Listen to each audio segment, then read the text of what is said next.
Bueno, hola, buenos días a todos. Bienvenidos aquí. Ahora mismo va a empezar este nuevo seminario interinstitucional organizado por la Red Iberoamericana de Historia Económica. Aquí tenemos reunidos estudiantes de tres universidades, de la Universidad Federal Fluminense, de la Universidad de Chile y del Colegio de México.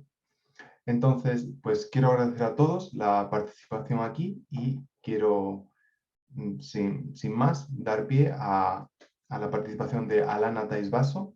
La voy a presentar en un minuto. Alana es máster en Historia Social por la Universidad Federal do Rio Grande do Sul. Actualmente es estudiante de doctorado en Historia en la Universidad de Fluminense. En la actualidad está haciendo una tesis acerca del contrabando no Río da Prata durante el siglo XVIII, elucidando o papel que la regía, su comercio ilegal y especialmente de humanos esclavizados. Bien, pues Alana, muchísimas gracias. Puedes empezar cuando quieras. Gracias. Um momento.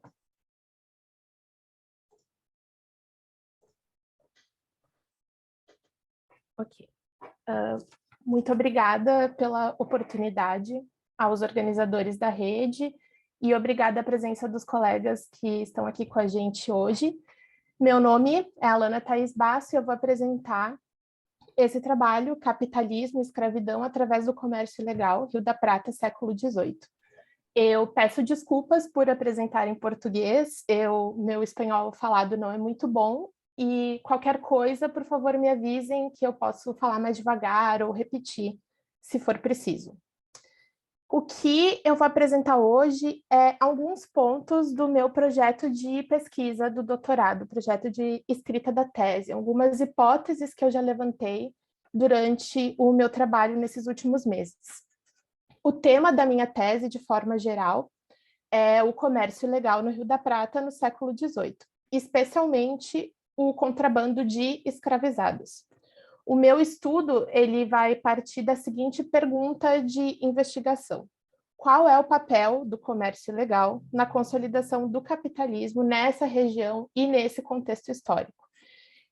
Eu acredito que o contrabando nessa região, no Rio da Prata, no século XVIII, ele pode ajudar a entender um pouco da formação do capitalismo. O meu olhar parte dessa região do sul, da América do Sul, mas ele vai acabar se expandindo para outros lugares por causa também das conexões de comércio ilegal que existiam ali. Então, é uma pesquisa que eu acho que vai se beneficiar de uma metodologia de história global e de um olhar de longa duração. A história global, na minha pesquisa, ela funciona mais como uma perspectiva, uma forma de olhar para as fontes e olhar para a pesquisa e pensar sobre ela, que ajuda a entender essas conexões que vão para além do Rio da Prata. A história global, conforme o sociólogo Immanuel Wallerstein, que é uma das minhas principais referências, ela serve como uma ferramenta também para tentar combater o eurocentrismo, para descentralizar as análises e para evitar cair num nacionalismo metodológico que eu acho que não beneficia a pesquisa que eu quero fazer. O Wallerstein, ele também afirma num outro trabalho que o contrabando na Idade Moderna, ele pode ser entendido como a forma que as nações encontravam para dominar comércio de regiões sem precisar necessariamente colonizar essas regiões. Então, é uma inserção das nações europeias em regiões de colonização de outras nações europeias, o que demonstra a possibilidade de que é um tema que pode se beneficiar de uma análise global. E pensando nisso, tem o trabalho do historiador Alan Carras, que ele faz uma história sobre o contrabando na história global. E ele afirma que a prática do contrabando é uma ação local, enquanto que o conhecimento necessário para realizá-lo seria global, porque são leis e medidas que vêm de quilômetros de distância, e é necessário uma sagacidade para interpretar essas leis e decidir que leis vão ser seguidas e que leis não vão ser seguidas. Resumidamente, é isso. Então, com inspiração nessa concepção braudeliana de longa duração, o meu recorte temporal é o século XVIII. É um recorte bastante longo, mas eu estudo o século XVIII desde a época da graduação e eu acho que é um momento bem interessante e definidor dessa região do Rio da Prata, e também é um momento que acontece bastante comércio ilegal, que é o meu tema de pesquisa. O recorte espacial, então, eu estou entendendo o Rio da Prata baseado como uma região histórica e geográfica e baseado no complexo portuário platense, que foi formulado pelo historiador argentino Fernando Jumar, e ele afirma que esse complexo era, no século XVIII, formado pelos portos principais de Buenos Aires, Montevidéu e Colônia do Sacramento, juntamente com outros portos secundários às margens do Rio da Prata, que nem dá para ver nesses dois mapas. Essa região, segundo esse historiador, todas as relações comerciais, tanto legais quanto ilegais que aconteciam ali, elas ocorriam de forma integrada. Elas eram incorporadas aos circuitos mercantis do Atlântico Sul, e os portos tinham uma relação de complementaridade, muito mais do que de competitividade. Mesmo a Colônia do Sacramento, em grande parte do século XVIII, ter estado sob domínio português e não espanhol. Na minha pesquisa, eu parto disso, então, do complexo portuário platense, mas eu expando um pouco, eu também vou estudar algumas partes do que hoje é o Paraguai e o sul do Brasil também, que são duas regiões que eu acredito que estão integradas também nesse complexo portuário, no que diz respeito ao contrabando. O comércio, estudar comércio legal na Idade Moderna é um pouco difícil, por causa que ele não deixa muitos registros nas fontes, pelo fato de ele ser ilegal, mas eu acho que é muito importante porque ele nos ajuda a entender essa questão maior do capitalismo, que é algo que vem me preocupando, que vem me instigando a estudar. A gente sabe a importância da escravidão para a consolidação do capitalismo, e como exemplo, eu trouxe uma das principais obras nesse sentido, que é Capitalismo e Escravidão, do Eric Williams, onde ele consegue demonstrar a importância econômica da escravidão nas Américas para a realização da Revolução Industrial na Inglaterra, por exemplo. Ele foi o precursor de uma série de estudos que abordam essa temática, e a gente também sabe a importância do comércio de escravos para o desenvolvimento econômico do Rio da Prata. Só trouxe um exemplo, que é o Alex Borucki, que ele demonstra como os mercadores do Rio da Prata enriqueceram com o tráfico de escravos nessa região, e como esse tráfico ele se expandia para muito além do Rio da Prata, ele conectava essas cadeias mercantis da América do Sul. Então, a escravidão é uma peça-chave para entender a consolidação e o funcionamento do capitalismo nesse período da Idade Moderna, e na tese eu vou me perguntar qual que é o papel do contrabando, então, desse braço ilegal da escravidão, que é o contrabando de escravos nesse processo. Aí, por enquanto, a minha tese vai ser dividida em 5 capítulos. Eu digo por enquanto porque, conforme eu vou escrevendo, algumas coisas mudam. E eu vou falar um pouquinho sobre esses capítulos rapidamente, que daí, e das fontes que eu uso, e enfim. O primeiro capítulo ele é um pouco mais conceitual. Eu vou querer apresentar conceitos importantes para a tese, como o conceito de escravidão, de capitalismo, e o conceito de contrabando também. A historiografia, ela costuma caracterizar comércio ilegal e contrabando de diferentes formas. Alguns autores falam sobre um crime que atrasa o desenvolvimento econômico, outros falam como uma forma de resistência às medidas econômicas muito exclusivistas que vinham das metrópoles dos países europeus. Alguns falam como um jogo complexo de interesses pessoais e relações político-comerciais. E ainda também pode se definir como uma prática social ativa que constituiu a sociedade nas Américas e era uma resposta à situação de exploração que era vivida por aqui. Eu tenho uma hipótese que eu vou tentar construir nesse primeiro capítulo, que é que o contrabando no Rio da Prata no século XVIII tem algumas especificidades. Então, isso pode ser necessário, pode ser interessante se criar uma tentativa de conceitualizar o que seria esse comércio ilegal a partir do que tem na documentação. Então, eu vou olhar a documentação do período, as fontes históricas, e me perguntar quais os termos que eram utilizados para se referir ao comércio ilegal, o que era caracterizado como ilícito ou não, se isso variava conforme o contexto, conforme as pessoas que eram apreendidas cometendo esse crime ou não. Tem algumas nuances da documentação que permitem, eu espero, formular um conceito de contrabando. Então, esse seria o meu primeiro capítulo. O segundo capítulo, ele vai abordar o complexo portuário platense e a sua formação como um espaço de fronteira. Então, fronteira também é um conceito muito importante, através do comércio ilegal. Em outras palavras, como o contrabando e como a escravidão construíram essa região. E o terceiro capítulo é uma continuação do segundo, que vai falar sobre o funcionamento do contrabando no Rio da Prata, com destaque para o comércio ilegal de escravos, para as apreensões de contrabando e para os impactos que o contrabando tem no consumo.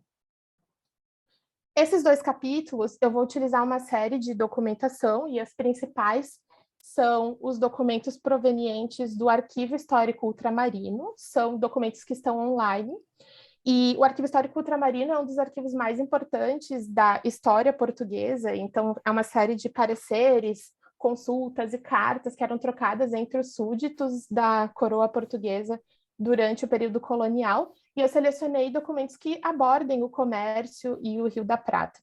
Mas a principal fonte de toda a minha tese são os documentos de apreensão de contrabando, que eu consegui nos arquivos nacionais do Uruguai e da Argentina. Eu estive lá no início do ano, fotografei muita coisa, ainda estou trabalhando nisso, e alguns arquivos do arquivo de Sevilha, que um professor que visitou me cedeu, porque eu não pude ir para a Espanha, infelizmente. E, em resumo, são diversos documentos relacionados à Fazenda Real, registros de cargas apreendidas, inventário de mercadorias e de escravizados contrabandeados, reclamações contra sonegadores de impostos, contra contrabandistas, denúncias, embargos de passaporte, processos crime de contrabandistas. Então, os documentos eles variam bastante em extensão e em finalidade, e eles são muito interessantes, porque toda essa documentação ela acabou me trazendo alguns sujeitos que muitas vezes não aparecem nas análises sobre contrabando no Rio da Prata, como é o caso de mulheres, por exemplo, indígenas, ex-escravos.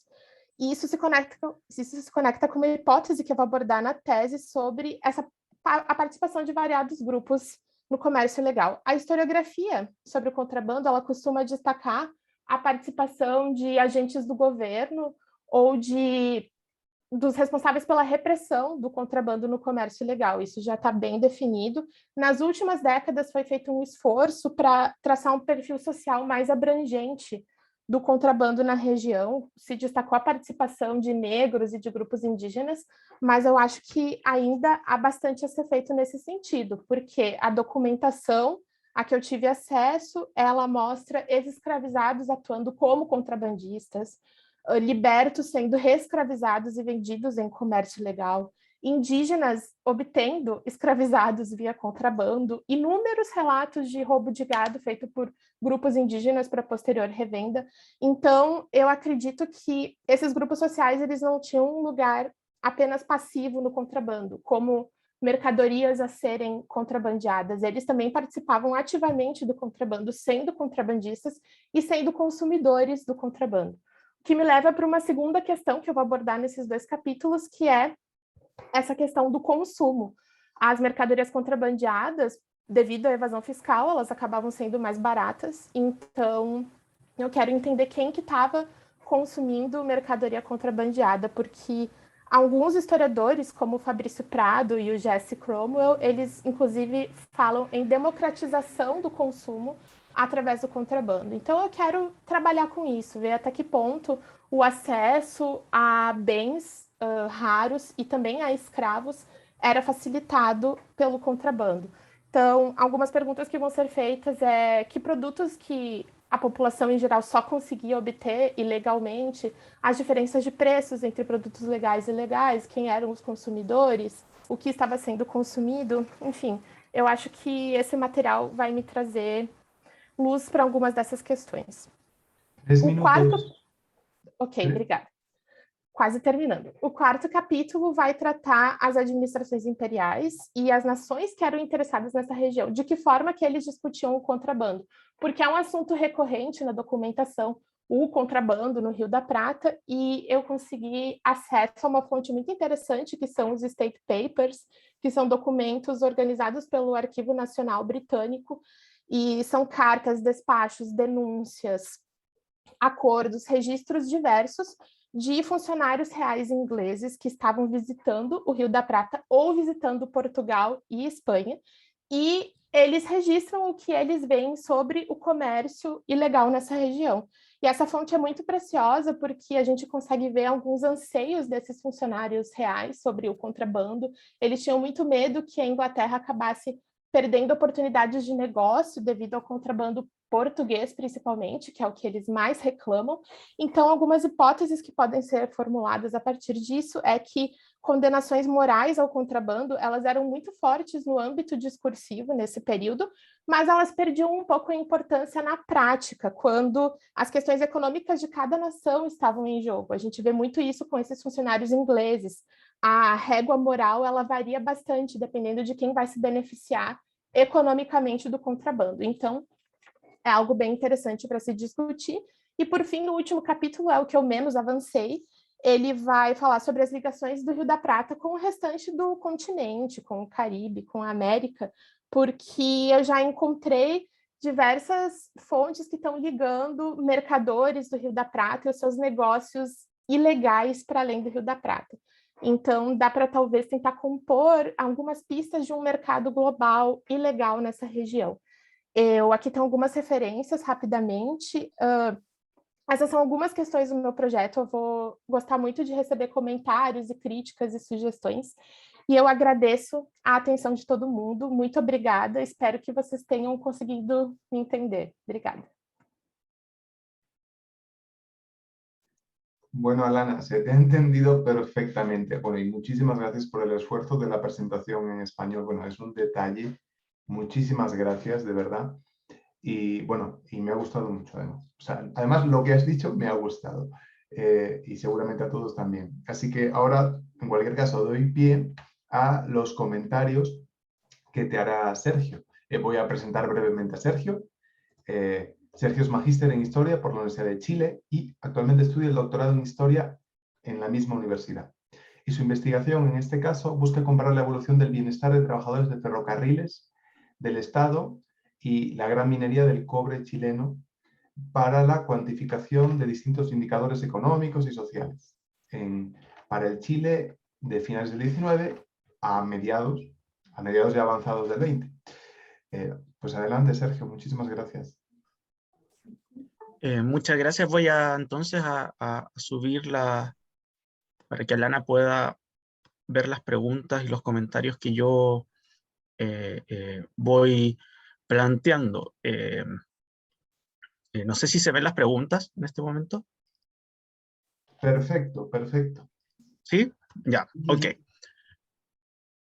Bueno, me gustaría comenzar señalando que, bueno, mi formación en las áreas de investigación que yo estoy desarrollando en este momento se encuentran un poco alejados en tiempo y también respecto al tema que Alana nos acaba de mostrar y de presentar. Por eso, por lo tanto, la lectura que yo voy realizando fue una de alguien que realmente va aprendiendo y que tiene interés por conocer, pero estoy consciente de que es muy probable de que mis aportes o las preguntas que yo le planteé al trabajo realizado por Alana no sean a lo mejor de las más óptimas ni de lo que ella quisiera esperar. El proyecto de Alana, bueno, busca estudiar el comercio ilegal del Río da Prata del siglo XVIII, especialmente en lo que se refiere al contrabando de esclavos. Ella presenta una pregunta guía en la cual busca estudiar cuál es el papel del comercio ilegal en la consolidación del capitalismo en esta región y en ese contexto histórico mencionado. Es un proyecto de investigación muy interesante y grato de leer. Me pasó que en la medida que avanzaba en la lectura también iba creciendo como mi interés por ya ver los resultados y escuchar más del desarrollo de los capítulos. Me sirvió mucho para ir profundizando un poco más sobre lo que ella muestra en su proyecto. ¿Ya?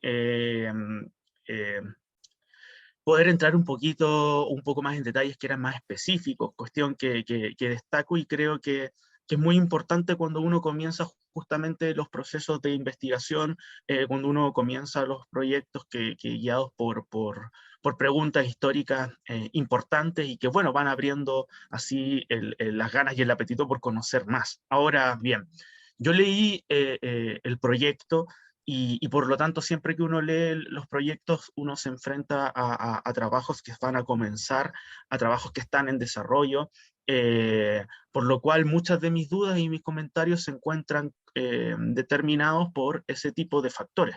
Me refiero a que hay cosas que yo voy a sentir un interés o que voy a destacar por sobre otras, y que hay temas que van a ser más interesantes o que para mí me van a interesar, pero que en un proyecto se van a encontrar limitados, ¿ya? Limitados en su poder explicativo, en su desarrollo, ¿ya? Debido a que la investigación está en curso. Pero independiente de eso, me parece sustancial poder plantear algunas de estas cosas para poder ir atando algunos cabos y resolver dudas. Como implícitamente mencioné, yo leo desde afuera, ¿ya? Por lo tanto, desde afuera del debate metodológico, del debate teórico, histórico, etcétera, por lo que mis preguntas y mis dudas tienen que ser comprendidas desde ahí. Y desde esa posición mis comentarios surgen, ¿ya? Creo que el proyecto está escrito en clave para quienes ya son parte de esos debates, ¿ya? Y manejan este tema, y que sería bueno abrir, obviamente no desde el proyecto, pero sí desde la investigación, ¿ya? Abrir esto para un público distinto, para un público y una comunidad también de investigadores que a lo mejor se encuentran en los límites o que se encuentran derechamente fuera de estas temáticas, para poder también ir conociendo este trabajo. Sobre esto hay una serie de conceptos que, por ejemplo, que pueden ser conocidos y trabajados a lo mejor desde justamente los lineamientos de quienes ya conocen este debate, y que para quienes estamos afuera nos generan algunas dudas. Por ejemplo, en algunos párrafos se habla de que se estudia una región que posee complementariedad económica, pero no se profundiza en eso ni se explica en el fondo cómo se utiliza aquel concepto. Lo mismo ocurre cuando se menciona el enfoque de la historia global. Creo que este es un punto clave, importante, ¿ya? Central del proyecto, pero en el proyecto que yo leí no se profundizó mucho, y ahora Alana sí fue aclarando una serie de elementos que son relevantes. En el fondo es importante otorgar dentro del proyecto, por lo menos que yo leí, ojo, yo asumo que Alana debe tener distintas versiones del proyecto, adaptadas también para la presentación de acá, ya también más profundizados y desarrollados, pero el que me tocó leer a mí creo que me dejó un poco la duda sobre justamente hay una apuesta por decir voy a estudiar este tema desde los enfoques y las metodologías de la historia global, pero dentro del texto creo que no tiene la defensa de esa decisión, ¿ya? De esa decisión no tiene un grosor o una profundidad acorde a la decisión. O sea, vamos a estudiar esto desde este enfoque, bueno, justifiquemos bien, justifiquemos con fortaleza por qué es conveniente esa decisión, por qué es novedoso, por qué es clave, etc. Obviamente, como dije, Alana va ahora complementando de forma muy potente aquello. Hay algunos de los conceptos también que Alana fue presentando en el capítulo 1 y ahora lo logró desglosar en el texto que yo leí, aparecen de forma muy acotadas, ¿ya? Entonces ahora me quedó un poquito más claro y agradezco eso. Lo último, creo que hay un tema que a mí me parece importante, que es el tema de los datos y las estadísticas, que en el proyecto que yo leí requiere a lo mejor de una revisión desde la parte de la argumentación.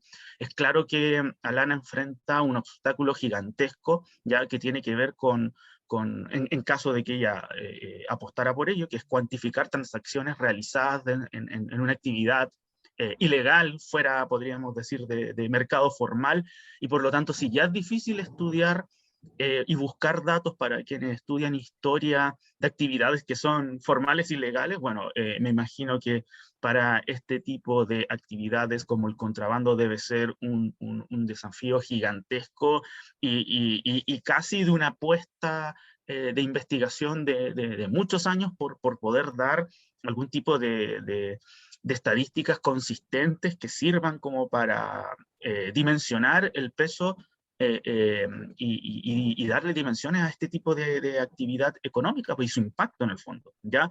Pero en la redacción, en la argumentación del proyecto no me quedó claro, en el fondo, sí, no existe ningún tipo de datos, no hay datos aislados, no existe nada como un proxy que me diera en el fondo, por último, una referencia muy general o muy superficial de la importancia y la relevancia que tiene esta actividad. Y me queda un minuto, así que voy terminando rápido.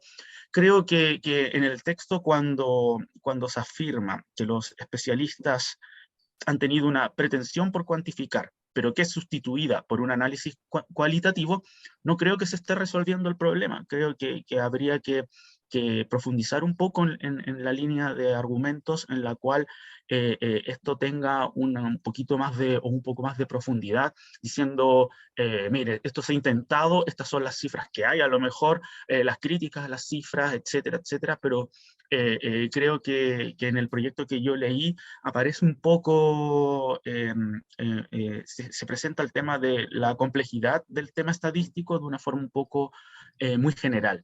Y de ahí, bueno, van surgiendo las preguntas que yo acá le presento a Alana y con eso termina mi comentario.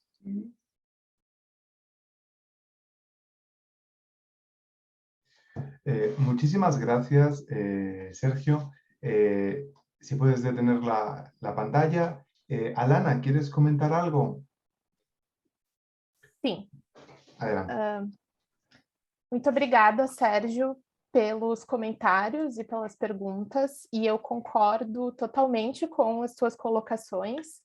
O texto que eu enviei, ele foi um pouco mais objetivo, eu cortei muita coisa do meu projeto original, que estava muito longo.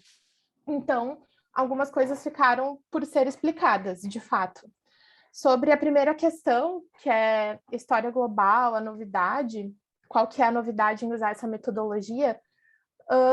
Na verdade, eu acredito que é quase como um posicionamento político da minha parte, e eu explico.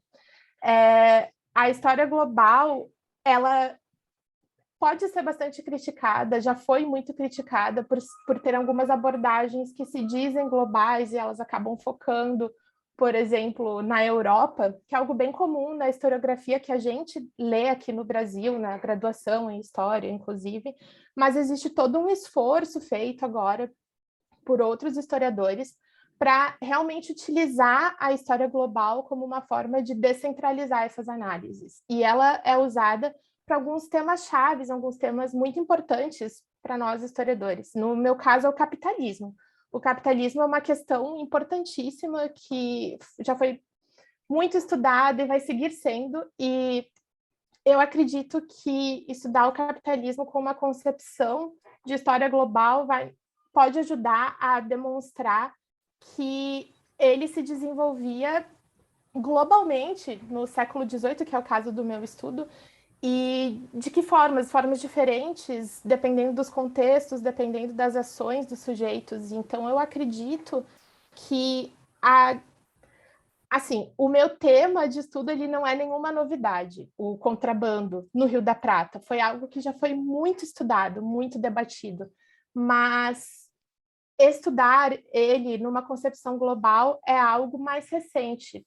Tem poucos historiadores que se aventuram nisso por enquanto, e eu não tenho pretensão nenhuma de trazer algo revolucionário, algo novo, mas eu acho que a história global vai me ajudar a ampliar um pouco o meu olhar para pensar o capitalismo, que é um tema que é muito difícil de pensar fechado em si mesmo. Ele é um tema global, as conexões eram globais, então eu acho que pode ajudar. E no projeto que você leu, Sérgio, realmente eu passei um pouco rápido sobre essas questões, porque eu estava mais focada em apresentar documentação, e eu vou ampliar com certeza, inclusive vou fazer um capítulo inteiro na tese que vai ser só para discutir essa questão teórica mesmo, a metodologia, como a metodologia da história global vai me ajudar, inclusive a criar o conceito de contrabando, que é um dos meus planos. A segunda questão é sobre a complementariedade econômica dessa região, e aí eu me baseio fortemente nos trabalhos do Fernando Rumar mesmo, e dessa ideia do complexo portuário platense, porque por ser uma região de fronteira, isso eu não consegui explicar muito bem na minha apresentação, tive que passar mais rápido, mas era uma região muito conflituosa nesse período, por grande parte da colonização no século XVI e no século XVII, essa porção sul do Brasil, que hoje é o estado do Rio Grande do Sul, por exemplo, ela não foi de interesse da coroa portuguesa, ela ficou abandonada, digamos assim. Mas a coroa espanhola estava investindo lentamente na colonização do sul da América do Sul. Então, durante o período da União das Coroas Ibéricas, que é de 1580 a 1640, quando Portugal e Espanha tiveram um único rei, os portugueses, comerciantes portugueses, enfim, que estavam na América do Sul, conseguiram se inserir em umas rotas comerciais do Rio da Prata muito importantes. Eles enriqueceram muito, se formou uma comunidade de comerciantes portugueses bem interessante em Buenos Aires, que é estudado pela Susan Sokolow, por exemplo. E com o fim da União Ibérica, os portugueses percebem que é necessário se estabelecer nessa região, que legalmente era uma região espanhola. Então, o Rio da Prata ele é conflituoso entre essas duas coroas, mas não só elas, porque existia também a população indígena que ali vivia, que disputava esse espaço. Alguns historiadores falam em fronteira tríplice ou tripartida entre portugueses, espanhóis e indígenas, e a complementaridade econômica vem disso, de uma situação que não aparentemente, que é bastante conflituosa em termos de possessão territorial, mas quando se vai estudar a questão econômica, esses portos funcionam em complementaridade, as trocas funcionam em complementaridade, então há também a ser feita toda uma discussão que envolve questões de história global, como é o caso do combate ao nacionalismo metodológico, essa questão de que o português que estava aqui, ele se sentia português de fato, o que era uma nação nesse momento. A questão econômica, ela ajuda a perceber que as coisas são um pouco mais cinza, elas não são tão preto no branco quanto pode parecer quando a gente está estudando a luta pelo território, que é uma outra questão. Não sei se eu consegui me explicar muito bem, mas rapidinho responder a tua terceira questão sobre as estatísticas do contrabando, que isso é muito importante, realmente uma falha minha, eu não coloquei no texto que você leu, mas existem diversos historiadores maravilhosos que estudam o contrabando no Rio da Prata. O Moutoukias, eu acho que é a principal referência no tema, mas a gente tem também o Fernando Gilmar, da Argentina, o Fabrício Prado, que é um brasileiro e que estudou bastante a colônia do Sacramento. Eles fornecem algumas estatísticas. É claro que o número exato a gente nunca vai ter, porque o comércio ilegal ele só vai deixar registro em documentação histórica quando ocorrem as apreensões. Então, quando esse comércio dá errado, quando as pessoas são pegas. E então a gente não vai ter os números exatos, assim, é um pouco mais difícil de fazer essa quantificação, mas historiadores que já estudaram esse tema antes de mim, eles trabalharam com isso, eles ficaram anos pesquisando documentação em arquivo para chegar em estatísticas, em hipóteses que são bem fundamentadas do volume do contrabando na região. Por isso que século XVIII é bastante marcante o comércio ilegal nessa região, porque a gente tem números bastante grandes e é possível fazer hipóteses aproximadas, chegar perto do valor real de que quantidade de contrabando acontecia ali. Não é o meu objetivo na tese fazer isso, porque esses historiadores já fizeram, eu vou usar os dados estatísticos deles, é claro, para fazer as minhas discussões. Eu não tenho como fazer isso porque eu tive pouquíssimo tempo que eu passei nos arquivos, eu precisei fazer escolhas do que fotografar, de que fontes trazer comigo, eu não pude ficar muito tempo lá, e isso é referente a questões da pandemia e do financiamento que eu recebo do governo brasileiro, que é péssimo. Então, eu tive que, por conta própria, foi um pouco difícil para mim, então eu fiquei pouquíssimo tempo. Então, eu tomei essa decisão. Eu vou utilizar os dados estatísticos de quem já estudou isso antes de mim, prestar essa homenagem a eles. Então, vou focar em outras questões que é o que eu consigo fazer com as fontes que eu tenho e nesse contexto conturbado que eu estou tentando escrever a tese. Eu queria agradecer de novo pelos comentários, eles foram muito ricos e eu vou pensar muito nisso na hora de reescrever o meu projeto, que eu vou ter que apresentar esse projeto de novo para os meus professores. Então, já vou acrescentar esses comentários que foram muito importantes para mim e agradeço a oportunidade. Obrigada. Gracias a ti, Alana, y a ti, Sergio. ¿Vale?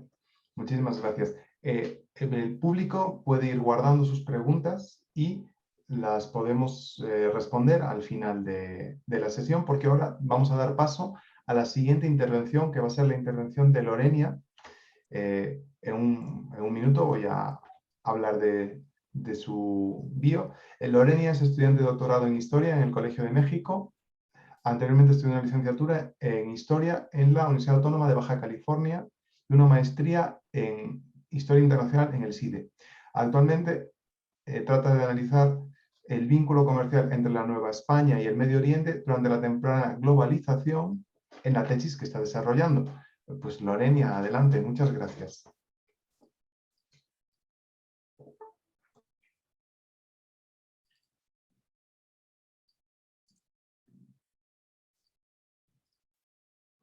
Hola, perdón.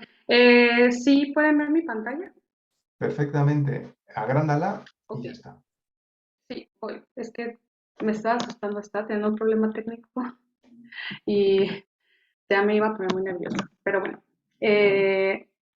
buenas tardes y buenos días. Agradezco mucho a los organizadores por invitarme para estar el día de hoy a presentar este avance de investigación. Lo que presento hoy es un primer avance del segundo capítulo de mi tesis doctoral. En este capítulo, pues el propósito principal es identificar las mercancías medioorientales que continuaron circulando hacia Occidente después, en los siglos posteriores de la aparición de nuevas rutas mercantiles y pues reconocer algunos de los intermediarios que favorecieron precisamente la llegada de estas mercancías medioorientales a Europa vía el Mediterráneo, ¿no? Y con este capítulo yo argumento que pues, la aparición de las nuevas rutas de intercambio no significó ni un abandono ni la disminución drástica del uso de las viejas rutas medievales, especialmente la del Levante Mediterráneo, por lo que el intercambio de mercancías medioorientales pues, no cesó ni tampoco desapareció el interés que los europeos van a tener por ellas.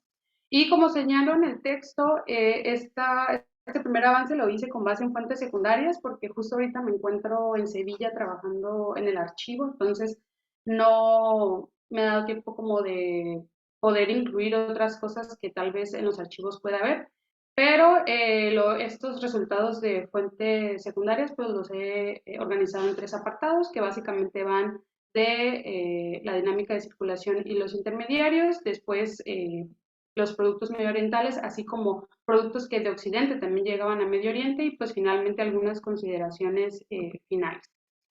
Y bueno, ahora sí que los sucesos que definieron este contexto de la circulación de mercancías medioorientales pues fueron estos 3 que ven en pantalla, que fue el descubrimiento del Cabo de Buena Esperanza, la llegada de los españoles a América, esto a finales del siglo XV, y pues también el descubrimiento del Océano Pacífico y el uso de la ruta por el Pacífico a partir de 1565.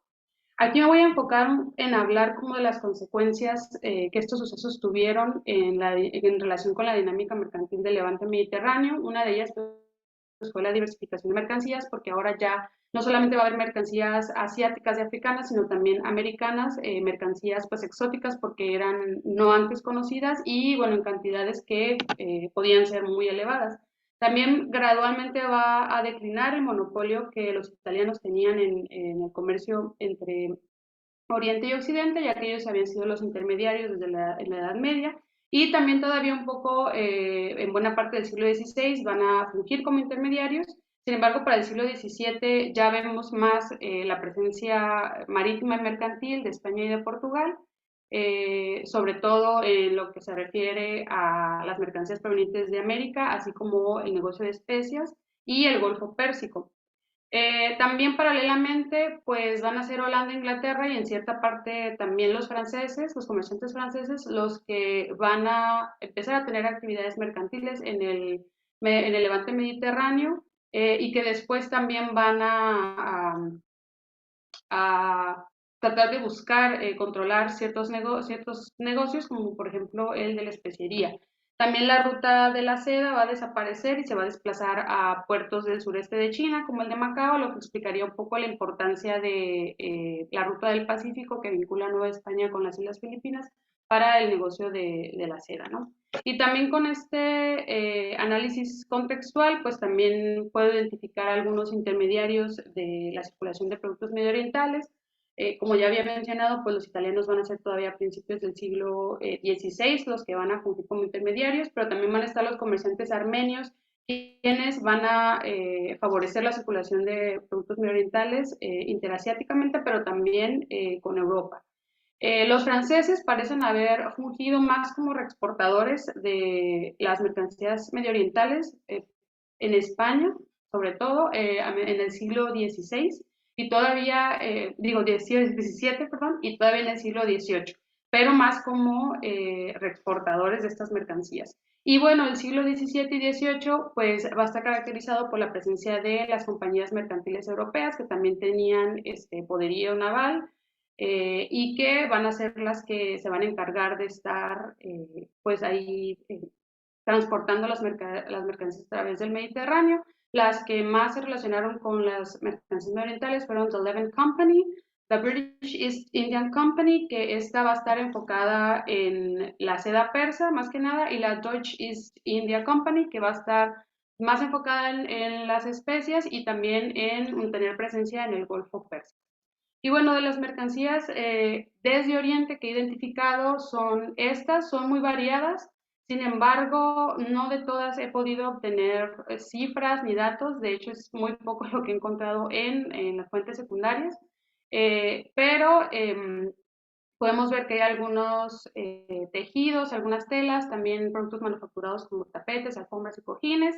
Están otras mercancías como la madera y los caballos, aunque esta es una exportación otomana más bien interasiática. Y bueno, también identificación de algunos productos que ya comienzan a ser producidos en Europa, como los limoneros, también la adopción de algunas palabras como la palabra tarifa, que es árabe y que también luego comienza a usarse, ¿no? Pero hoy me voy a enfocar en dos mercancías que creo que son las que más podrían como ayudar a ver esto más claramente. A pesar de que los granos no eran un producto de lujo, que a veces la circulación de mercancías suele enfocarse mucho en los productos de lujo, pues era básica e importante porque de ella dependía pues la alimentación de las poblaciones pues medioorientales y también incluso de poblaciones europeas en momentos de crisis. Y a pesar de una aparente prohibición que hubo sobre todo en el Imperio Otomano entre los siglos XVI y XVII, Palmira Brumet argumenta que había otras formas de que pudieran exportarse los granos, sobre todo el trigo. Una de ellas era a través de los pasha, que era una figura militar, pero también se podría decir como terrateniente, que tenían el control de ciertas tierras agrícolas y pues ellos podían negociar, en este caso en el siglo XVI todavía negociaban con los venecianos. Y pues un dato ahí que ella nos muestra es que entre septiembre y octubre de 1551, Rustem Pasha, uno de los Pasha, exportó alrededor de 12.400 toneladas en este negocio que tenía con los venecianos. Posteriormente, también hay otros datos que provee Eloy Martín Corrales sobre el siglo XVIII, igual sobre el trigo levantino, él le dice trigo levantino, y él nos habla de las cuarteras que llegaron a Barcelona, reexportadas por los franceses entre 1723 y 1749. Y podemos ver en la gráfica que entre este periodo de tiempo, en 10 ocasiones llegó el trigo levantino a Barcelona, 6 de manera directa y 7 de manera indirecta, y bueno, pareciera que la llegada directa fue solamente en la década de los 20, mientras que la llegada indirecta pudo haber sido como más, eh, o sea, más veces, pues, o sea, como durante todo el siglo. Sin embargo, es curioso porque al comparar el total de las cuarteras que llegaron, pues podemos ver que las llegadas directas superan las indirectas por más de 9.000 cuarteras. Entonces es interesante ver cómo, a pesar de que fue más constante las llegadas indirectas, pues en realidad la cantidad era menor. Otra mercancía que vale la pena mencionar es la seda persa, la seda iraní, que fue la mercancía principal de exportación de Irán. en el siglo XVI los venecianos y los otomanos van a ser los que se van a encargar de que esta mercancía llegue a Europa, pero ya para el siglo XVII la seda cruda iraní se va a volver una importación muy importante asiática en Europa, y va a estar en segundo lugar gracias a los ingleses. Y lo que sucedió en esta ocasión fue que en Persia los paños ingleses eran muy demandados y, bueno, los ingleses demandaban seda, ya fuera cruda o manufacturada. Entonces los otomanos lo que hicieron es que a través de sus puertos pues hacían el intercambio, ¿no? Ellos proveían los paños ingleses también a Persia y pues ellos de ahí ya le daban la seda en intercambio, la seda iraní a los ingleses. Sin embargo, también los armenios van a estar en las ciudades persas y también ellos van a ser quienes van a encargarse de ese intercambio. Así que no solamente van a ser los otomanos, sino también los armenios. Sin embargo, en el siglo XVIII, en esta gráfica de los datos que tomo de Ahmed Seif, él indica que va a bajar al siglo XVIII, como el interés que va a haber por otros comerciantes como holandeses y franceses por la seda cruda iraní. Y en esta gráfica pues se puede ver un poco que los precios bajan entre 1743 y 1749, van a bajar de 120.000 coronas, que era una moneda de valor inglesa, a 12.000 en 1748. Sin embargo, pues esta muestra es muy pequeña, entonces realmente habría que profundizar más para explicar por qué baja tanto y después vuelve a subir un poquito al año siguiente. Sí sería interesante como ver eso, sin embargo no puedo aventurarme a decir nada sobre precios ni mucho más al respecto. Sin embargo, también ahora, pero enfocándonos en la seda manufacturada, los ingleses van a seguir durante este siglo pues intercambiando para hacerse de la seda manufacturada, ¿no? Entonces en esta tabla podemos ver que de 1663 a 1765 también los ingleses van a estar en un periodo de 5 años. Esta tabla está prevista por Davis.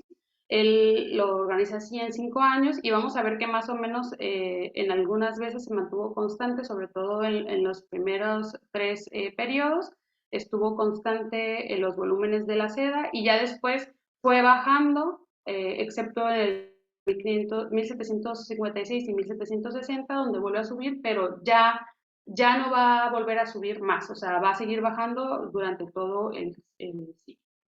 Y bueno, otras mercancías pues han sido los tejidos de algodón, el terciopelo y el damasco, algunos tapetes de alfombras, especias y el cobre, pero aquí me llama la atención estos datos sobre las partidas de pelo de camello que llegaban a Barcelona, porque precisamente no se habla mucho del pelo de camello, creo que incluso a veces salta un poco a hablar sobre el pelo de camello, y aunque estos datos no mencionan más allá de pues las partidas que llegaban y los años en que llegaban y que no nos permiten hablar de precios ni tanto de volumen, por lo menos podemos ver un poco cómo en el siglo XVIII era más o menos constante pues la llegada, por lo menos a puertos españoles, la llegada de pelo de camello proveniente del Levante.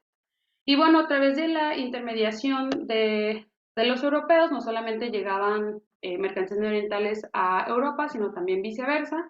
Y bueno, aquí algunas de ellas que he identificado es la grana cochinilla, el tabaco, pavos también, la plata, la lana segoviana y otras exportaciones francesas desde Marsella a el Levante, desde el vino español y la cera española. Sin embargo, a pesar de que de estas destacan la grana cochinilla y la plata, no hay mucho sobre volúmenes, más que se podría hablar del uso de la plata, por ejemplo, podemos decir que los armenios se encargaron de, a través de sus negocios, pues hacer que llegara plata americana a Medio Oriente, y de la grana cochinilla, pues que era un producto de lujo que llegaba a materia prima. Sin embargo, aquí les puse un cuadrito sobre la reexportación de la lana segoviana desde Marsella hasta Medio Oriente, porque me llama la atención todos estos datos. Creo que nos permiten hablar un poco sobre precios y profundizar en volúmenes y ver, bueno, yo en mi apéndice saqué un poco como calculé los precios y vi que realmente se mantuvo estable, es decir, que a pesar de que bajaban o subían los niveles de reexportación, realmente los precios se mantuvieron estables, sobre todo en la última parte del siglo XVIII. Y bueno, como cualquier investigación, como dije, pues este es un primer avance de este capítulo, entonces hay algunas cosas que afinar y unas cosas que tener en cuenta. Una de esas es conocer más sobre las actividades de los comerciantes privados y de las compañías mercantiles también, pero centrándome, lo que me gustaría centrarme más en identificar productos y identificar volúmenes de importación y de exportación que se relacionen con el levante mediterráneo y Medio Oriente. También empezar a mapear los principales puertos y ciudades medioorientales y también, pues, ¿por qué no las europeas? Donde, pues, de donde salían y venían, pues, las importaciones y exportaciones, ¿no? Y también me gustaría, sería ideal, como encontrar cifras que nos pudieran ayudar a afirmar cuantitativamente como sobre la circulación de mercancías medioorientales para proyectar a través de números, es decir, para verlo un poco más claro, pues la disminución de esta importación y exportación de mercancías medioorientales en estos siglos.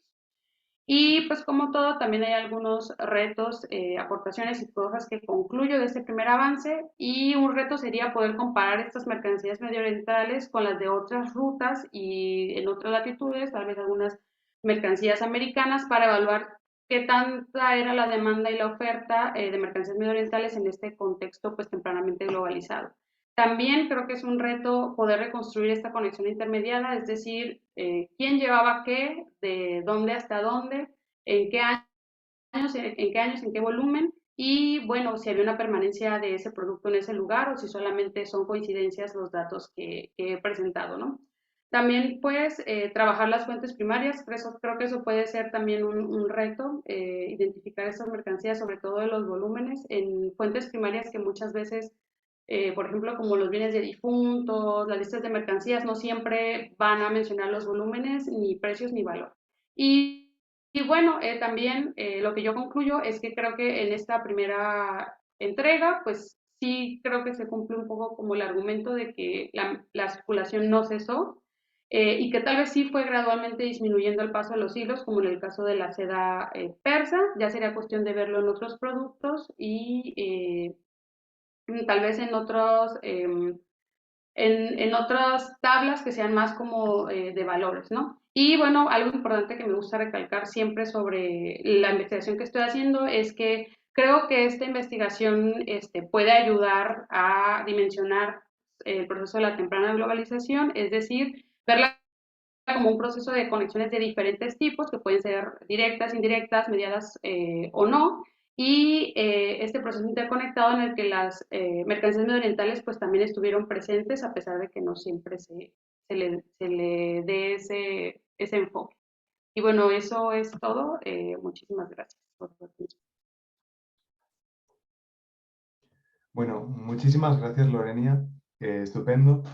Muchas gracias. Además, bueno, Alana y Lorenia, las dos os habéis ajustado muy bien al tiempo. De verdad, gracias. Habéis sido además muy claras. Así que, bueno, ahora en el último comentario a Lorenia voy a dar pie a Óscar y le voy a presentar. Óscar Riquelme es magíster en Historia de Chile Contemporánea por la Universidad Alberto Hurtado. Actualmente es estudiante del doctorado en Historia de la Universidad de Chile y su investigación consiste en una descripción y análisis de la relación contractual público-privada en el proceso de construcción habitacional en Ciudad Satélite de Maipú. Ya estamos hablando de planificación urbana en Santiago de Chile en la época del desarrollismo, en los años 60 y 70. Temas de investigación son historia empresarial e historia no institucional. Bueno, Óscar, adelante, muchísimas gracias. No, gracias a ustedes. Es un placer estar acá. Y más tener el honor de poder comentar el trabajo de Lorenia. Si bien pido disculpas por la lejanía temática de la pesquisa, pero felizmente hay ciertas instancias donde he podido amarrarme para poder quizás comentar algo, quizás con no la tan profundidad, pero apelando a ello. Disfruté bastante el trabajo, lo encontré desafiante, ambicioso, poder abordar en 3 siglos un proceso que se intuye como un flujo de comercio entre el eje de poder pesquisar y rastrear estas mercancías medio orientales en Occidente, pero también pondré el punto, y aquí quizás quisiera hacer, visibilizar una pregunta a Lorena, porque no solo estás pesquisando también el rastreo de las mercancías medioambientales en Occidente, sino también, y esto en el escrito lo visibilizas, rastrear también los productos americanos que se dan en Medio Oriente, puesto que quiero rescatar un punto que mencionas, que Medio Oriente no solamente se limita a exportar, sino también a participar en el mercado de demanda de estas mercancías europeas. Y, también, y me pregunto también en qué grado americanas, porque en el espacio de las ciudades muy bien las resaltas como centros de acopio de estas mercancías, como espacios que ocupan además estos comerciantes y los intermediarios. Y las ciudades también en ese aspecto permiten visibilizar a estos comerciantes y a estos intermediarios, y también dimensionar la cantidad de mercancías que manejan cada uno de ellos. Quizá también sería importante enfocarse o ver en las fuentes que tú estás pesquisando ahora en el archivo Sevilla, eso que la cantidad de mercancías que movilizan en el aspecto de poder visibilizar con mayor profundidad a estos comerciantes y estos intermediarios. También me viene la duda en el aspecto de qué otro espacio de intermediación tú has podido encontrar en Medio Oriente. Y implícitamente tú resaltas la ciudad de Alepo, aparece mencionada constantemente. ¿Te ha aparecido, con qué frecuencia, o te han aparecido otras ciudades que puedan tener tal importancia como Barcelona, por ejemplo, o Marsella, en Medio Oriente, en los archivos que tú estás pesquisando en Sevilla? Aprovecho de preguntar también, ¿qué tipo de fuentes tú estás revisando en Sevilla? Si pudiese describir qué es lo que tú estás pesquisando, qué es lo que has encontrado hasta el momento. Y por otro lado, pensando el beneficio de la cercanía que uno tiene también con América, ¿cómo insertar América en este proceso? Porque tú señalas muy bien que España funciona como un espacio intermediario, donde los productos americanos llegaban a diferentes regiones del globo. Quizás también incluir América, acentuándolo, explicitándolo aún más, permitiría resaltar el enfoque global que tú le quieres dar a tu pesquisa. Cosa de no reducirlo solamente al comercio Europa-Medio Oriente, principalmente en ese aspecto. Y por otro lado, yo creo que con esto estaría terminando, utilizar los mapas como una fuente primaria. Cartografiar la circulación de estas mercancías. Los mapas ayudarían quizás a visibilizar aún más, a reconstruir estos ejes de circulación de mercancías, estos productos, en torno a las ciudades y los puertos, además, que tú también quieres identificar. Y por último, ya con esto termino, es preguntar, porque tú presentas en los apéndices una cantidad importantísima de datos que te permiten reconstruir con contundencia el siglo XVIII y las últimas décadas del siglo XVII. ¿Con qué otros datos tú permitirías reconstruir también con la misma contundencia el siglo XVI y siglo XVII?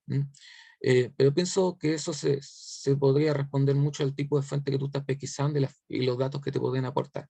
Principalmente eso, y nuevamente muchas gracias por la oportunidad y el honor. Muchísimas gracias, Óscar. Lorena, cuando quieras. Sí, muchas gracias, Óscar, por tus comentarios. Has leído muy bien el texto y eso me gusta porque me brindas preguntas que también obviamente a mí me van a hacer pues reflexionar y darle vuelta a esto.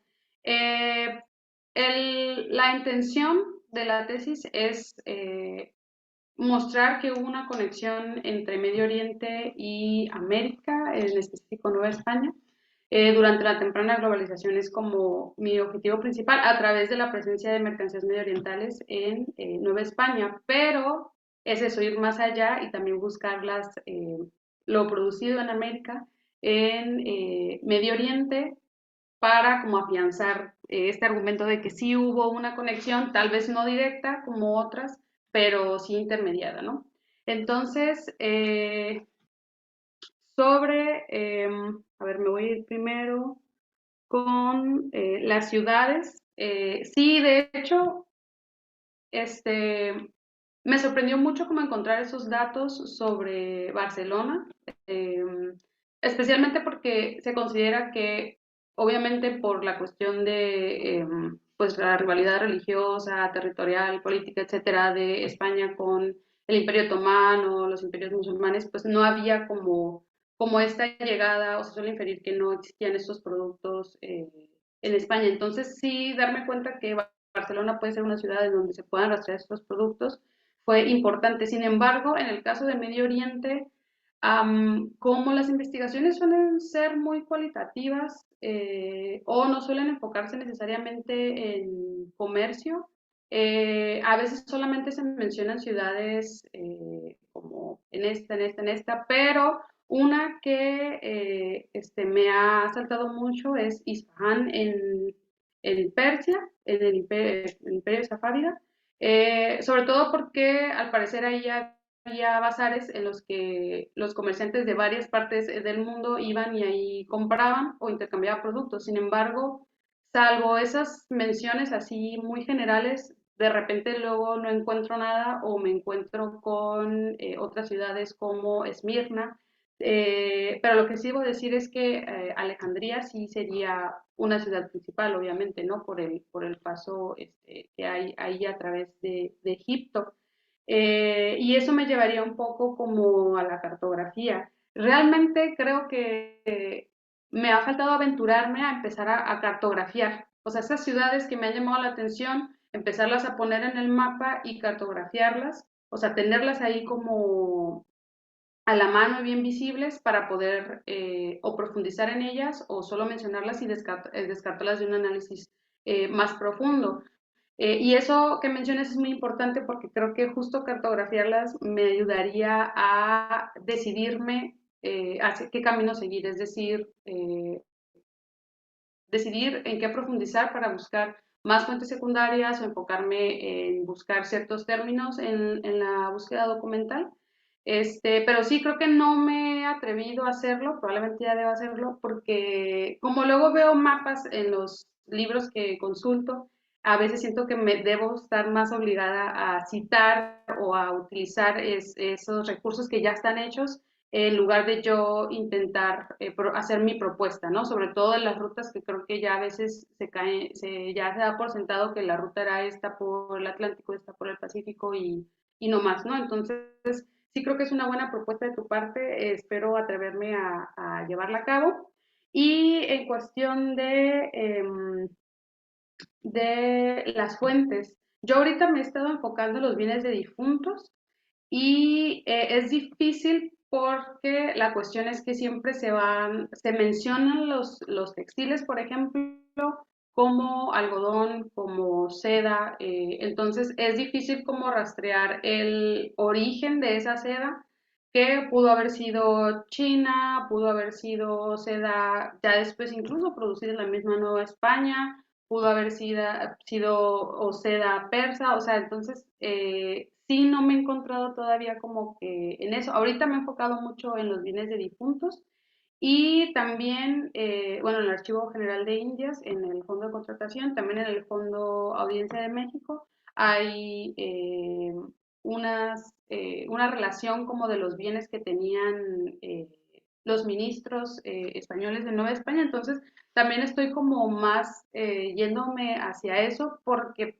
hasta ahorita no he encontrado alguna fuente primaria que me hable bien de esta presencia directa en volúmenes de mercancías, porque te digo, como pues no suele creerse que era directa, no hay un documento así que me diga como, no sé, el día de hoy llegó tal barco con tal volumen de tal producto, ¿no? Entonces sí es un poco difícil, pero pues creo que ahí va. Ajá, y sí, o sea, realmente la investigación, sí, en capítulos posteriores espero ahora ya hablar más como a profundidad de las mercancías y también resaltar el papel de América como en este escenario global. Y no me acuerdo si ya contesté todas o me hizo falta alguna. Muchas gracias. Bueno, Lorena, muchas gracias. No, las preguntas han sido muy, muy al punto. Óscar es una virtud total y además, Lorena, tú has respondido mucho, así que todo el mundo tiene que estar contento. Bueno, entonces, ya hemos terminado esta primera parte de las presentaciones. Bueno, quiero agradeceros a los 4 por vuestra participación y, bueno, ha sido todo estupendo. Pero ahora vayamos a ver si alguno de los que estamos aquí externos tenemos algunas dudas, tenemos algunas sugerencias. Entonces, me gustaría que el que tuviera alguna pregunta y demás, que levantara la mano y yo le doy la palabra, o si quiere, puede escribir en el chat.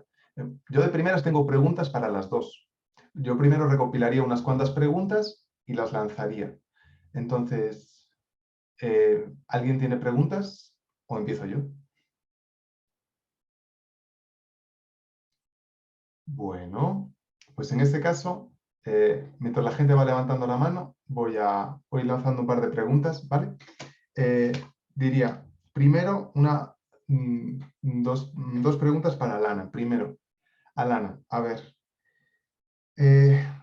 Bueno, comentabas que a mí me encantó el mapa que pusiste de los ríos, porque me di cuenta, la primera vez que me di cuenta de que la región que tú estudias es una región económica muy evidente, muy conectada, pero la realidad política posterior es que ha sido totalmente fragmentada en distintos países.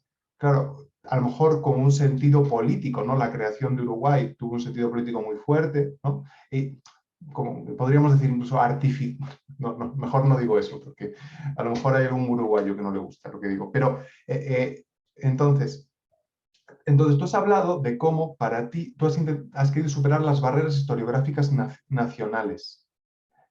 Coméntanos un poquito si has tenido problemas al respecto o qué cosas te has encontrado que decir, no, es que realmente no tiene sentido lo que se ha hecho hasta ahora, o habla un poquito de ese tema, por favor. Y luego, sobre el tema de lo que nos has presentado, te quería preguntar, ¿en qué fase de la tesis estás? ¿Cuánto has avanzado? Y cuánto... Claro, y te voy a decir por qué. Porque me parece que te preguntas muchas cosas y me parece que eres muy ambiciosa. Y yo no sé si ya te han dicho que a mí me parece que, o sea, yo entiendo muy bien, ¿no?, la idea de insertar desde el punto de vista global esta región, ¿no?, para hablar del desarrollo del capitalismo en esa región, pero en sí mismo, entender esa región ya puede ser una contribución al mundo sin que tengas que hablar, por ejemplo, de las redes con los británicos. Es lo que te quiero decir, que a lo mejor tampoco te sientas tan obligada, porque lo que veo es que es muy grande y yo no sé si te va a dar el tiempo. A lo mejor estoy equivocado, ¿eh? Eso quiero que me digas tú lo que piensas. Y a Lorena le quería preguntar una cosa, y es acerca de, bueno, yo sé muy poco del tema comercio internacional durante la Edad Moderna, pero quería saber, o sea, lo que entiendo es que historiográficamente se ha hablado del declive de las rutas mediterráneas a raíz de, de las nuevas rutas con América. O sea, el Imperio Otomano cerró las rutas comerciales y eso supuso el cambio en las rutas. Entonces, yo entiendo que tú vienes un poquito a desafiar esa tradición historiográfica. Te pregunto si es así o si la historiografía ya ha evolucionado desde esa forma de ver el comercio internacional. ¿Con qué situación historiográfica te has encontrado? ¿Vienes a derribar muros o vienes a apoyarte en corrientes nuevas? Me gustaría que... Te lo pregunto porque desde la ignorancia. Y también querría aprovechar para decir una cosa. Alana no ha podido ir a Sevilla. Tú estás en Sevilla. Si te sobra tiempo, os podéis poner de acuerdo, incluso puedes trabajar en algo para Alana y podéis llegar a algún acuerdo que os beneficie a ambas. Si queréis, vamos. A lo mejor Alana, a lo mejor no quiere compartir su tiempo en archivo contigo. Bueno, a lo mejor tienes que intentar convencerla, pero eso podríais hacer esas cosas, ¿vale? Y lo mismo Alana, yo tengo, por ejemplo, un compañero del Colegio de México que se va a ir, que quiere irse a Sevilla los próximos meses. Sí, exactamente, business, hablamos de eso. Entonces, en los próximos meses, a lo mejor podría ponerte, porque además él está estudiando el contrabando, bueno, el contrabando también entre el Río de la Plata y México. Y, bueno, un contrabandista en concreto. Entonces, a lo mejor te puede interesar que te pongan en contacto con él para intentar convencerles y te puede ayudar en algo. Bueno, ya está, ya he dicho mucho. No sé si hay alguien más que quiere comentar algo o pueden ir respondiendo. Si quieren, vayan respondiendo esto y la gente que vaya poniendo preguntas. Si quiere empezar, Alana. Obrigada pelas perguntas, Javier. Eu aceito o contato do teu colega. Eu acho que vai ser interessante e vou mandar um e-mail para a Lorênia, depois a gente conversa. Mas as suas perguntas, então, eu coloquei o mapa com os rios de propósito, porque eu acho muito interessante. O rio serve até como essa metáfora para explicar a conexão que existe nesses territórios aqui do sul da América do Sul. O rio está conectando também todos esses territórios, e o contrabando se dava pelo rio. A maior parte do contrabando que eu estudo é o contrabando que se dá com o uso dos rios. Os rios eram utilizados, as pequenas ilhas que se formam nos rios eram utilizadas para esconder produtos. Então, todos os rios, essa bacia hidrográfica do Prata, ela é muito importante e ajuda a gente a entender um pouco dessa conexão mesmo que existe na região. Sobre a questão do nacionalismo metodológico e, enfim, de como politicamente tudo ficou bastante desintegrado na região, eu acho muito interessante e eu acho que acaba sendo uma riqueza para o meu estudo, ao invés de me trazer problemas. Quando eu estou trabalhando com a historiografia uruguaia do início do século XX, ou a historiografia argentina do início do século XX, a historiografia brasileira do início do século XX, que são os meus focos principais de estudo historiográfico, as diferenças de argumentação e as diferenças de análise que são feitas sobre esse tema, na verdade, elas enriquecem muito a pesquisa. Eu acho que, nesse sentido, é positivo, acaba me ajudando, e também o fato de que eu vou utilizar uma metodologia de história global, então é aquela tentativa de não ficar muito presa a essas fronteiras nacionais que, na época que eu estou trabalhando, elas nem existiam, né? Elas são posteriores e elas acabam nos definindo muito e, às vezes, até nos limitando um pouco. Eu acho que análises focadas nas fronteiras nacionais são importantes a depender do tema e do contexto do que está sendo estudado. Eu acredito que, para o meu tema, é necessário ir além disso. Eu não posso ficar muito focada nessas fronteiras nacionais, que elas não existiam naquele período, mas as historiografias que são feitas a posteriori, elas, principalmente as do início do século XX, elas têm a tendência a ser extremamente nacionalistas. Então, isso é até um pouco engraçado para a gente ver hoje, mas eu acho que é enriquecedor. Eu acho que fazer essas análises, trazer o que foi feito antes da gente, é muito bom para entender os caminhos que a historiografia vai tomando ao longo do tempo e como a gente chegou hoje aqui onde chegou, que tem esses trabalhos que estão tentando ampliar um pouco essas noções, não só em termos das fronteiras nacionais e tentar superar um pouco isso, mas também dos novos elementos que são trazidos à tona, dos sujeitos que estão participando do contrabando de outras formas, que eles costumavam ficar negligenciados, porque eram outras as questões que se procurava estudar. Então, eu acho que isso acaba sendo bem interessante. E em qual fase da tese que eu estou, e se vai dar tempo, essa é uma preocupação que eu tenho, porque eu estou um pouco atrasada com a escrita da tese, sendo sincera. A pandemia, ela assim, acabou prejudicando um pouco o desenvolvimento da pesquisa. Eu só consegui ir para os arquivos muito depois do que o planejado, do que me seria ideal. Então, eu estou com uma quantidade de trabalho muito grande para fazer em pouco tempo. Ao mesmo tempo, tem essas duas questões que eu acho que elas são um pouco diferentes da tese, que eu vou ter que pensar como eu vou resolver, que são os capítulos 2 e 3, que é essa documentação que eu fui aos arquivos recolher, que é mais focado no contrabando e nas apreensões de contrabando, e o capítulo 4, que muda um pouco o tema geral, porque daí é uma questão mais imperial. Eu estou conversando com o meu orientador sobre isso agora, eu estou escrevendo o texto para qualificação, que é esse processo antes da defesa. Eu tenho ainda 1 ano e meio de doutorado.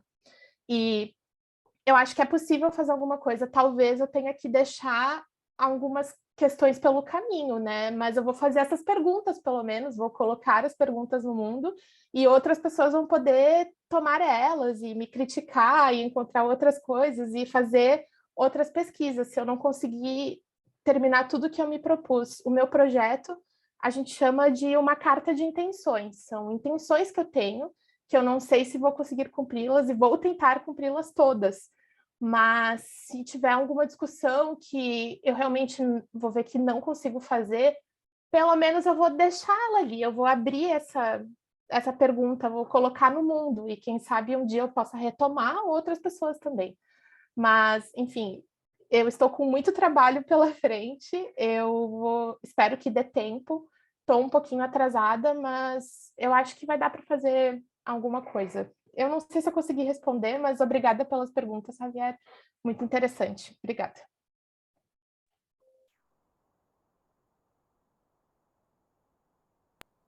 Y bueno, creo que continúo. Primero, pues sí, obviamente, Alana, lo que se te ofrezca de acá, creo que es importante apoyarnos. Creo que a veces no sirve de mucho como cerrarnos a que mi experiencia de investigación es solo mía, sino creo que también, digo, ayuda mucho pues establecer redes de apoyo, ¿no? Entre doctorantes. Y bueno, ya con lo que mencionas sobre tu fecha de entrega y de esta cuestión del ritmo de tu tesis, pues con más razón nos podemos poner de acuerdo. Y bueno, sobre la pregunta, sí creo que es como generalmente, sí el argumento es que, vaya, o sea, imperios musulmanes con, no sé, imperios católicos, no, o sea, no había puro choque y no había relaciones de ningún tipo. Entonces, creo que eso es algo que he encontrado más en la historiografía, o sea, en lo que se produce en Occidente. Em, Sobre todo lo que está en inglés, que bueno, o sea, también no es como que yo pueda decir que puedo leer cosas que estén escritas en árabe o algo así, pero sí creo que es una constante pensar en que no había mucha relación más allá que un conflicto pues religioso, o sea, ideológico y territorial, ¿no? Y pues de cierta manera también militar. Y yo, bueno, lo que propongo es que pues el que haya esos intentos por querer delimitar o el hecho de que en esos siglos hayan habido enfrentamientos bélicos, conflictos ideológicos, etcétera, pues había ciertas cosas que eso no podía parar, que era la circulación de mercancías. Ya fuera, pero no me he atrevido obviamente a ponerlo en el proyecto, de contrabando, etcétera, ¿no? Como el dejar de pensar, porque incluso también en el caso de los imperios musulmanes, la cuestión de la usura y de que ellos no podían como hacerse de una gran fortuna porque no eso estaba prohibido por el Corán. También creo que puede ser una afirmación que eh, podría en algún momento también como cuestionarse, ¿no? Como pensar que ellos no se enriquecían porque el Corán se los prohibía, pero pues tenemos el caso, por ejemplo, de los Pasha, que de cierta manera sí eh, pues permitieron que continuaran estos negocios a pesar de ciertas prohibiciones, ¿no? Y sí, pues la idea general es que el Imperio Otomano se cierra, incluso pues también, o sea, no es como que los imperios medio orientales, que los principales serían el otomano y el safávida, que es Persia, se tiene la idea de que como si fuera un conjunto territorial que compartían pues creencias ideológicas y religiosas, pero en realidad también entre ellos había como muchos conflictos. Entonces, creo que incluso pensar en que pues los otomanos fueron de cierta medida intermediarios en el intercambio de seda persa, pues también nos hace ver que había cosas que no podían simplemente pararse porque ellos tenían conflictos pues territoriales también e ideológicos, ¿no? Porque ellos no creen en la misma rama del Islam. Entonces, yo parto un poco de eso, eh, pero, digamos, si hablar de derribar muros, creo que lo que más me ha motivado a mí ha sido como hablar un poco como del occidentalismo, del eurocentrismo que a veces tiene la historia global, que ya lo mencionaba Alana antes, y sobre todo cuando se habla de la temprana globalización, digo, yo no tengo problema en que obviamente se le da el enfoque a otras regiones que no son Europa necesariamente, como las Islas Filipinas, Nueva España, pero sí creo que el solamente enfocarnos en lugares en los que no sé, el comercio fue más directo, tal vez funcionó con más regularidad, tal vez que funcionó bajo vías reguladas por la corona española, etcétera, más propicias, no creo que nos ayude a dimensionar el entramado de lo que significa hablar de una temprana globalización.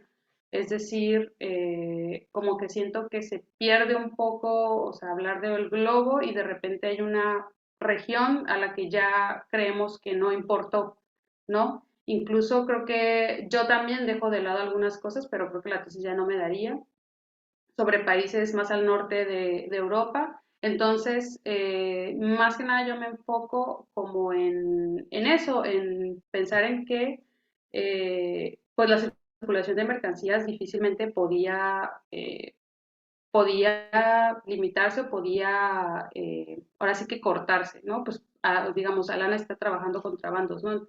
De esclavos, pero igual ya que existieran contrabandos es porque de cierta manera había ahí un mercado que no podía pararse, simplemente no podía parar y que pues de cierta medida, aunque no fue un papel protagónico el de Medio Oriente, pero estuvo y pues de cierta forma estuvo presente y formó parte de pues de este entramado de rutas, este entramado de intercambios, bueno, que empieza con mercancías, pero que también puede ser cultural, etcétera.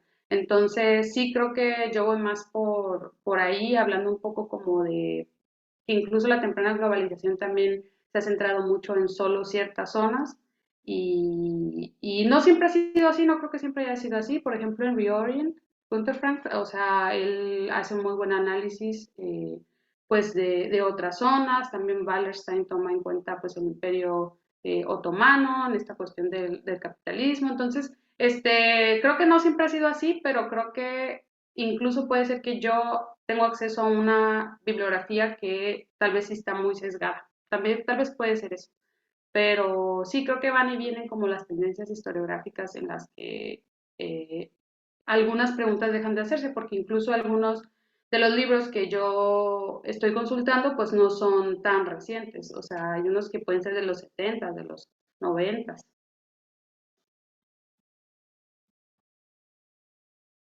Bueno, perfecto. Muchas gracias, Lorena. Y bueno, también a Lana. ¿Alguien quiere comentar algo más? ¿Alguna pregunta? Adelante, Martín. Sí, muchas gracias. Y bueno, gracias a ambas por las presentaciones y gracias también a Sergio y Oscar por sus comentarios. Yo tenía un comentario y una pregunta para Alana. Hay una tesis que te recomiendo mirar, que es de Clementa Gentil Pena, que la defendió en septiembre del 2019. Es de la Universidad General de Río de Río. Y su tesis se llama Economías Urbanas, Capital, Créditos y Esclavitud en la ciudad de Río de Janeiro en 1820-1860. Entonces tiene mucha relación con lo que tú estás haciendo. Y mi pregunta es, si tú nos puedes explicar un poco cómo se relaciona tu tesis o cómo aporta tu tesis a este debate actual que está motivado por Acemoglu y Robinson sobre las instituciones económicas inclusivas y extractivas. Y cómo, en este caso, una institución extractiva, como la esclavitud, ayudó a fomentar el desarrollo del capitalismo en la región que tú estás analizando.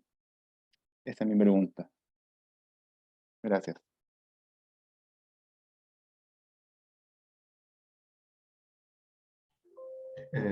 Adelante, Alana. Si puedes, Martín, ponerle el nombre en el grupo, si puedes poner la tesis o el Sí, título se la envío completo, por correo después. Sí. el enlace a WorldCat estaría estupendo. Gracias. Vale. Adelante, Alana. Obrigada, Martim, pela sugestão e pela pergunta. Eu vou querer muito ler essa tese, eu acho que pode ser interessante.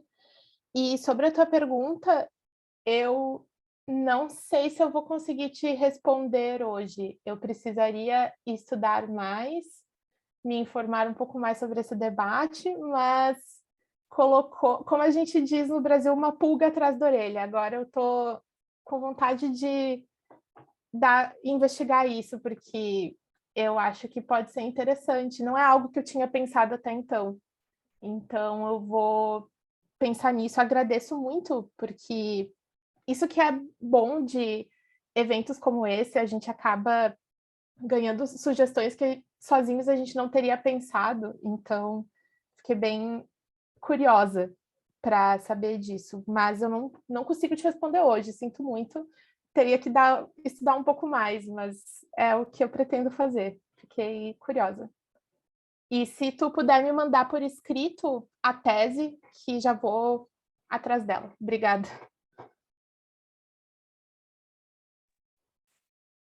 Pues no, la verdad es que normal, Alana, porque cualquier economista que te venga te va a meter a Acemoglu, Robinson, etcétera. Así que es totalmente normal que te aparezca y dirás, pero ¿a qué viene esto? Digo, pues porque los economistas siempre lo mencionan. Preguntas muy sugerentes y demás. Martín no está de acuerdo. Sí. No, quería aclarar que yo no soy economista. Soy historiador de profesión. Pero gracias. Te contaminaste en Barcelona, es lo que pasa. Bueno, bromas aparte. Si alguien quiere comentar algo, por favor que levante la mano o algo así. O si no, ya vamos cerrando. Entonces, pues finalmente quería comentar a los cuatro que muchísimas gracias por la participación. De verdad, yo espero que este evento os haya funcionado para plantearos cosas, para ayudaros a soltar más la investigación, hacer networking, todo eso que queremos, ¿vale? De verdad, muchísimas gracias por vuestra participación. A mí me ha parecido muy interesante todo lo que se ha hablado, de verdad me ha gustado mucho y os digo que a mí me viene bien de vez en cuando salir de mi tesis y escucharos, me ha ayudado mucho, así que muchas gracias, ¿vale? Y muchas gracias a todos por la participación. Martín, ¿hay algo más que anunciar o algún tema? No, pues hasta aquí lo dejamos y muchísimas gracias.